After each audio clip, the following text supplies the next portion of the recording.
Matapos magpalipat-lipat ng mga koponan, hindi pa rin tapos itong si Russell Westbrook sa kanyang paghahan ng kanyang ikaunang title sa NBA. Ngayon nga, sa isang title contender na siya mapupunta. Ito na nga kaya ang pagkakataon ni Russ magkampiyon?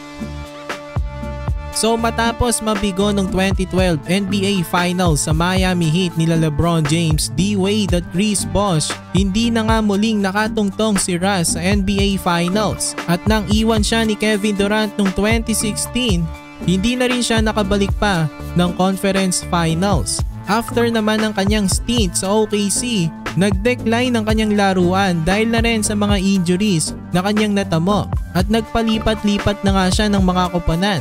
Narito nga ang kanyang mga koponan sa mga nakaraang seasons. Halos wala na talagang permanenteng tahanan etong si Russ. Ngayon may pagkakataon na nga ulit si Russell Westbrook makapagkampiyon. Dahil according sa mga trusted insiders ng NBA gaya ni Woj, pipirma daw ito sa Denver Nuggets. At itong koponan nga na ito ay isang legit title contender next year at possible sa mga susunod pang taon.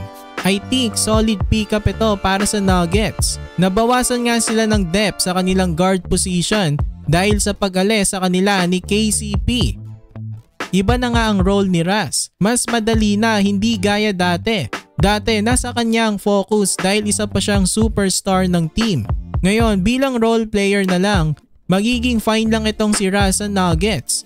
I think gagawa ito ng impact off the bench kapalitan ni Jamal Murray. Magiging kagaya lang ng role niya sa Clippers na 6-man ng team.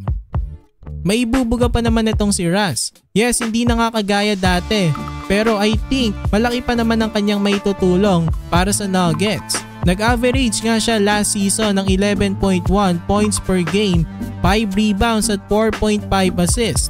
Hindi biro yung stats na yan. Malaking bagay yan sa Nuggets. So again, I think okay na pick up ito para kila Nikola Jokic at sa Nuggets. Magkampiyon na nga kaya si Russ?